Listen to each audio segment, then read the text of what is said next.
All right, Panther fans, how we doing? How's everybody enjoying their off season so far? All 2 days of it, or three? It's been a few days, right? Started off for us Panther fans, not exactly spectacular. We lose Max and Mammon.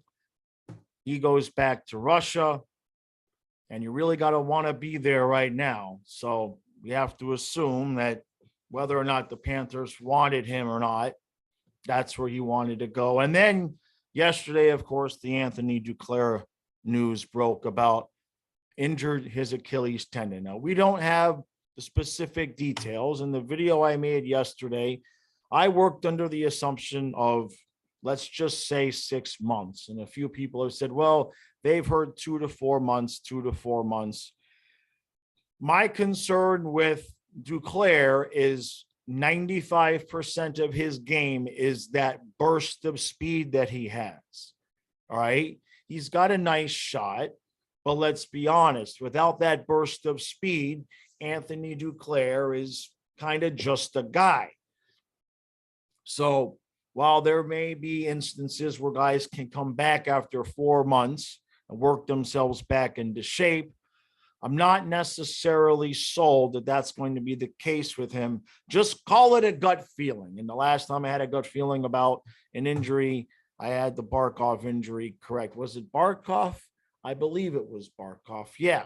So I have a feeling we're looking at more like 6 months. Now, the point to all of that, of course, is that what are we going to do right now? If we go into the season with the idea that he's going to be back, okay, even, in January, then we have to keep his cap space available. And this is where we get into what's in the cupboard, Panthers. How have you been drafting, right? What does your young player situation look like? We've thrown around a lot of names, and I'm going to throw out two here today. Now, the bad news, of course, is that if you look at our recent history, since 2014, the first round where we hit with Ekblad, our first round picks are Lawson Krause, which obviously he's gone. Henrik Borgstrom got plenty of opportunity here, and then he's gone. And then, of course, the 2017 Owen Tippett got more than plenty of opportunity. And I think on a lesser team, we would not have traded him away, but because we were in absolutely win now mode last season, Owen Tippett is gone. So what's left in the breadbasket? 2018. There's 3 players here from this draft that could definitely possibly play a role down the line. You've got Danisenko in the first, Saron Noel in the second, Logan Husko in the third. Now, last year, I paid attention to and covered the developmental camp. I really liked Noel and Husko. Now, from what I've been told, Noel was struggling a lot this season, playing on the fourth line. So we're gonna cross him off our list for this season. Now, I want to move on to the 2019 draft where we picked Spencer Knight, because that's where the guy I believe that can take Duclair's spot during the time frame that we need it. And that guy is Cole Schwindt. We took him in the third round. And it's interesting that was Talon's last draft. And I've made the comment, as have a few others, when Talon just got hired by Vancouver last week, I believe it was. We kind of alluded to he hasn't hit on a lot of guys outside of the first round. Most of his players that have been successful are first round players. You can count Vincent Trocheck and Mackenzie Weegar. I'd scroll through everything. Those are the only guys that you could really consider even good or very good players that Dale Talon drafted after the first round. It is just littered with, if you want, let's put it this way. If you wanted to add another guy outside of the first round that did well, if you wanted to really stretch the definition of well, you'd have to throw in a guy like Alex Petrovic or Dennis Malgin. So his drafting was not good. But Cole Schwint is a guy that intrigues me, and there's a couple of reasons why. So I went to the Charlotte Checkers site and I putzed around a little bit. And the one thing that I want to bring up about Denisenko before you guys stop me and say, what about Denisenko? Injuries, injuries. He's only played 45 games the last 2 years. Last year, he only played 30 games. Then he was injured at the end of the season. And that's not a good sign. That's not a good start. Guys that tend to get that injury bug label, that's a tough one. That is a tough one to shed. Some guys are just injury prone, like Nick Bukestad, right? So I like him as a player from what I've seen so far, but if a guy can't stay healthy, he doesn't do you a lot of good. Now, talking about Schwint. Now, Schwint was up for a cup of coffee last season with the Panthers. I believe that was during the time when we were struggling with COVID. He came up for 3 games, wasn't overly impressive, right? But nobody was impressive during those games. So I'm not going to hold that, against him or really count that in his favor. Schwint last year in 72 games, 19 goals, 21 assists for 40 points, and at a plus minus of 22. And in the playoffs, he played 7 games, had a goal with 2 assists. Couple of the statistics that I liked about Schwint are, I think it was only basically he averages 1 penalty like every 8 games. I think it was like 0.29 penalty minutes per game or something. So he's really smart player, stays out of the box a lot. Now, the other guy, I'm looking at the Checkers page now. The other guy is Logan Hutsko. Now, the reason why I really like Schwint is because right wing, he's got size. I think he's 6'2", 185 pounds. Now, Logan Hutsko is another guy. He played 71 games last year, 10 goals, 28 assists. And I liked him at development camp last season. So I believe those are the 2 guys that are going to come up and have a shot to compete. Now, what about Heponiemi? Nice little player.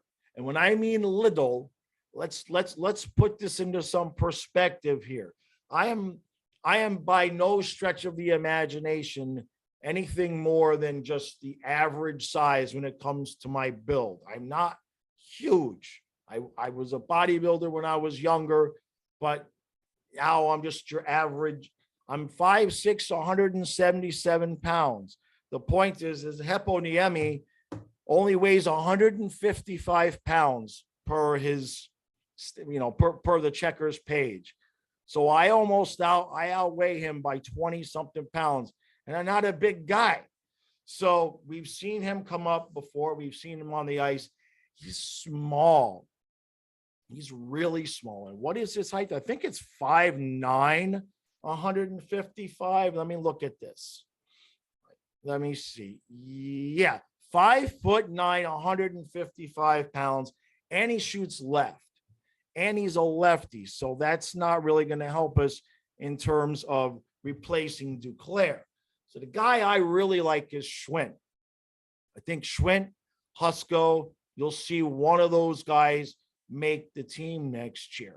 Could possibly be both. They both shoot right-handed. Now, that is obviously if we take the route of assuming that Duclair is going to be back at some point during the season.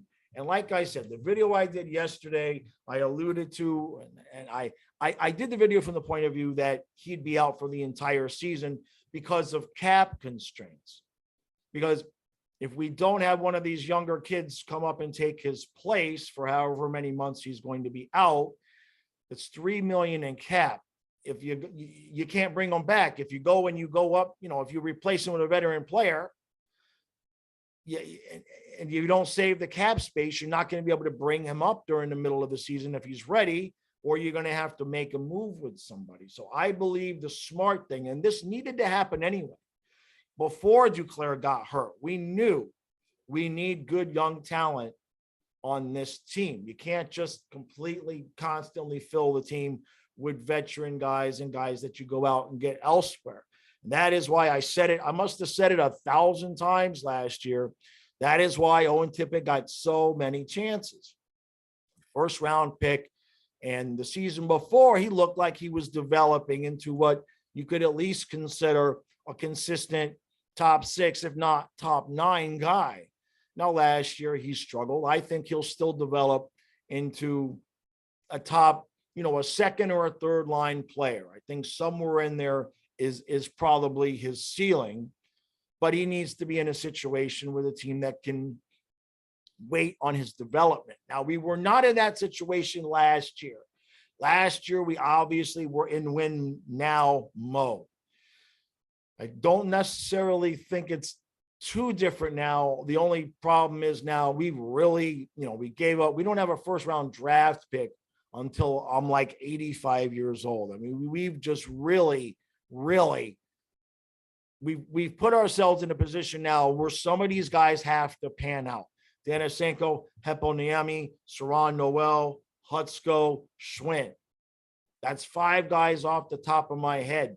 We need 2 of those guys to pan out and become consistent contributors to the team that are not a detriment, that you don't lose anything. We're not in a position where we can let a guy come up and learn his way in the third line and have, defensive problems and not quite be ready, but play himself, into being ready after a couple of years.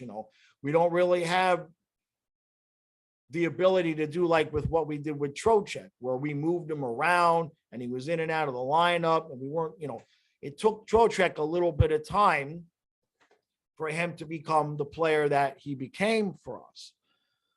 So we're not really in a position to allow too many guys to do that because we want to win now. And we all know the Cavs situation with Bobrovsky and Knight and the whole thing that may or may not happen there. If we actually do trade Bobrovsky, if that actually happens, you can't really immediately say we're in win now mode, right? We really, last year was really a wasted opportunity. It really was, unfortunately, because we're not going to be able to, put ourselves into a position to go all out at the deadline like that again. We are going to need a couple of good young players to step up. We've lost Mammon, and now we've lost Duclair. And again, with the Huberdeau injury, it was a little bit different. The Huberdeau injury, he was completely healthy, and then the skate cut his Achilles, and they had to repair it. A guy like Duclair, I'm not sure how the injury happened. I don't know if it was a fall or something like that. But if it was a situation where it was a weak spot from overuse, that's a little bit of a different thing. That's a different kind of a rehab. Might take him a little bit longer. And then, remember, Huberdeau came back for like the last 25 or so games. He wasn't completely himself. He looked good, but he changed his play a little bit, right? Huberdeau's thing was never speed. And he worked, when he did that rehab, he came back, stronger, bigger. Okay. And you've seen him continue to fill out. He's a big guy now, not huge, but by standards that he was before the injury. Duclair is a different situation. You're talking about a guy who's 99% of his game, or 95, whatever, is speed. It's that burst of speed.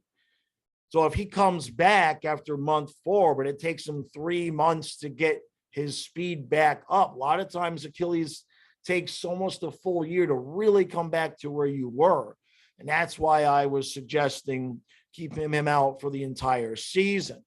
So, those are decisions we're not going to know until, if he opts for surgery and if he has the surgery, and we won't know the answers for that for a little while. So we're not going to have any real space to go out and get a guy. And I don't think we should.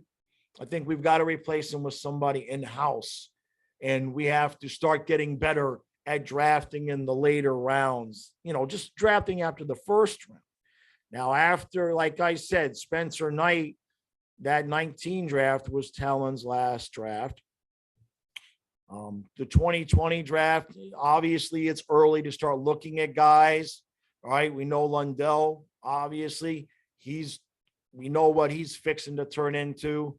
There's nobody really in that draft class that looks anything close to ready. And the same thing with last year's draft class. I know some people are high on Samskovich, but I think he's still 19 years old. I'm not sure if he's really going to be ready. He may need a year or two of seasoning there. So in terms of guys that might be ready, Denisenko, if he could ever stay healthy, is a guy that could possibly be ready to make that jump.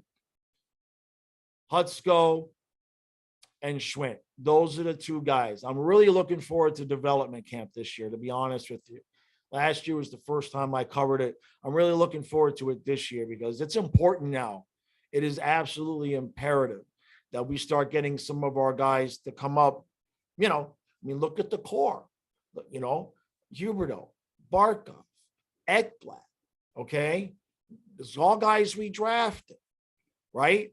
But where we've lacked is guys that are going to be, in the third and fourth line. We don't have a lot of guys. I don't think we have any guys that we've drafted left.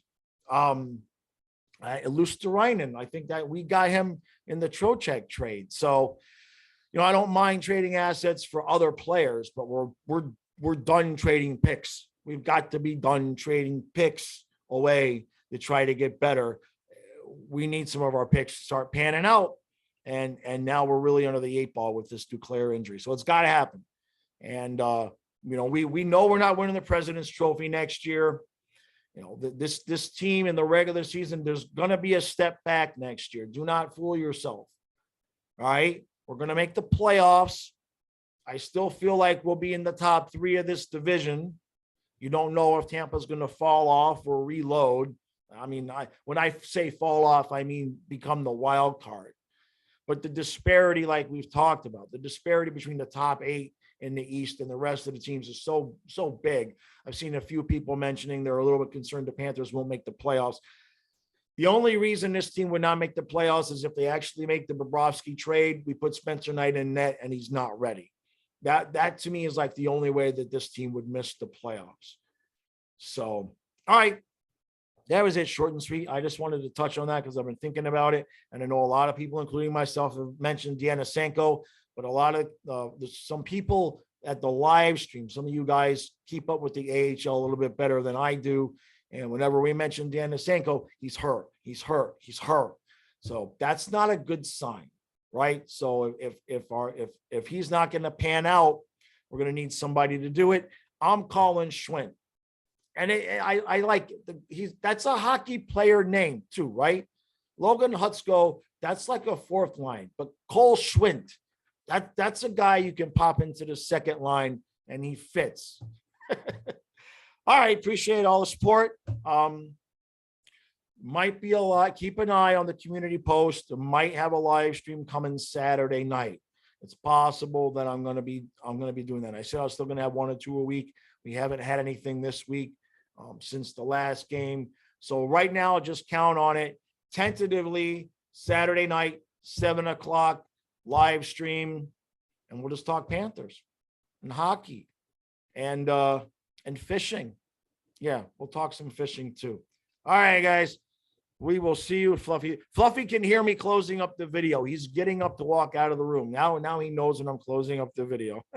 I'll see you guys tomorrow.